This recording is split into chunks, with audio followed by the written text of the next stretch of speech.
Hey everybody, this is kind of a comparison of my Rhino rack Batwing awning to potentially if I get an Alu-Cab 270 awning. So the Batwing's actually on the vehicle and these PVC posts are spaced out as close as I could figure out what the Alu-Cab will be.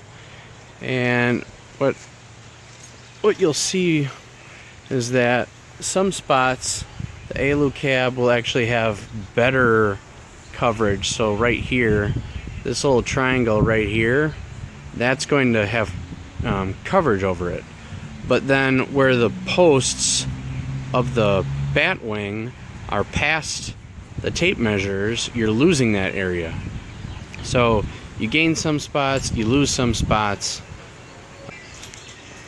So as I was saying, that's kind of a representation of how far out the drawer will come. It's going to come out 59 inches, so it would definitely be, dang it, it'd be definitely within the footprint of the Alu-Cab, which is good.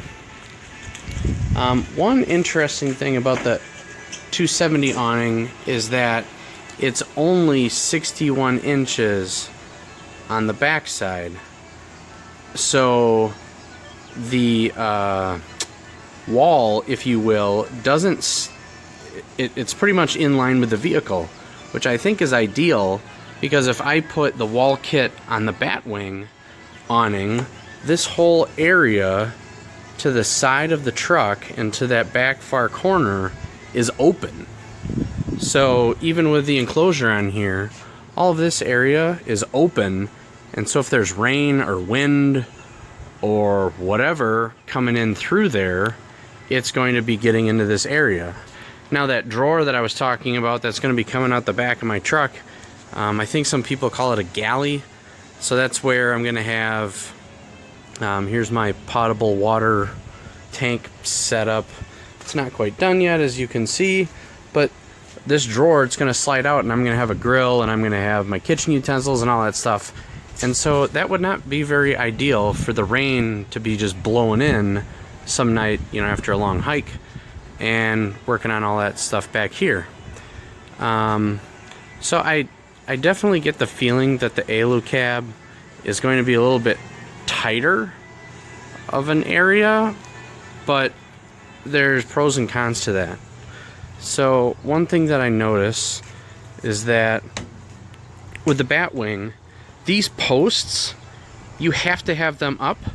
Otherwise, over here, these little plastic joints, you will snap them off. So you have to have the posts up. And a couple other things while I'm over here. I just have the low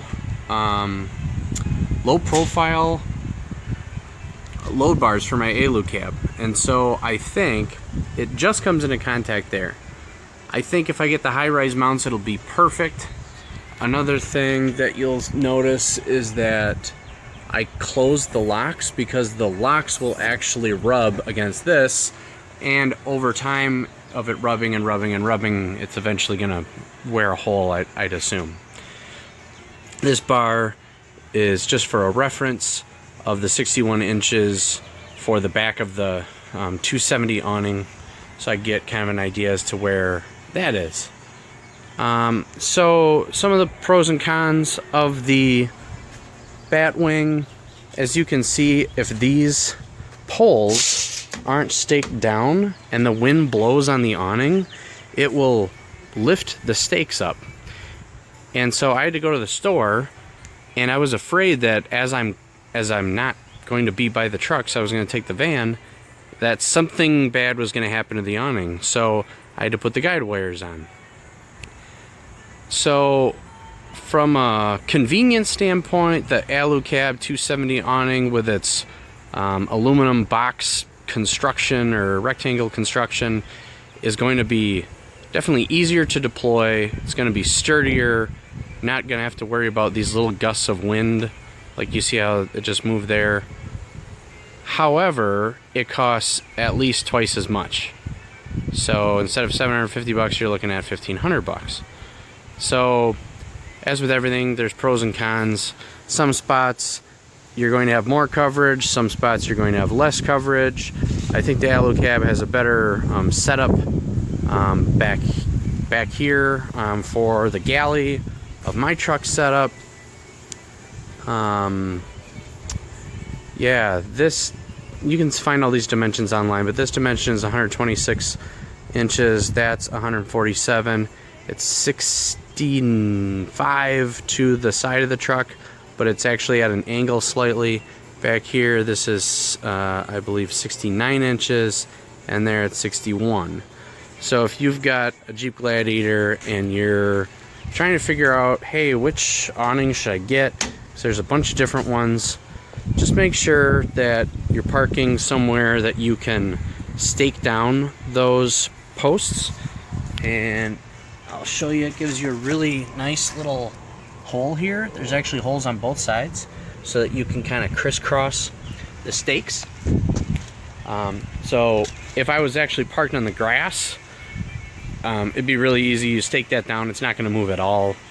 I would say for most weather, the Batwing is going to be just fine as long as you stake down those support posts or whatever you want to call them. I think that's about it. Yeah, thanks for watching.